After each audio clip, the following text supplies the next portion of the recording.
Kelompok militer Ukraina saat ini tengah menyelidiki serangan brutal terhadap serdadunya baru-baru ini, seperti yang terlihat dalam sebuah rekaman yang ramai beredar di Telegram pada Jumat 5 April 2024. Dalam rekaman menunjukkan bagaimana pasukan Zelensky yang sedang menyelidiki serangan rudal terhadap formasi elit Brigade ke-128 Angkatan Bersenjata Ukraina di front Zaporozhye. Dikonfirmasi atas insiden yang mengerikan ini, 30 personel militer Ukraina tewas di wilayah Zaporozhye.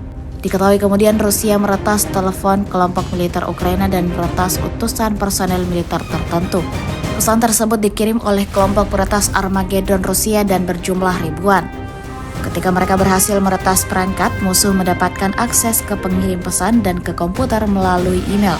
Setelah penyelidikan salah satu serangan yang menewaskan lebih dari 30 personel militer Zelensky, Ukraina menemukan bahwa salah satu perangkat yang digunakan oleh musuh pembawa pesan sinyal dipasang untuk menerima pesan tentang tanggal dan lokasi spesifik formasi militer, di mana roket akan segera tiba.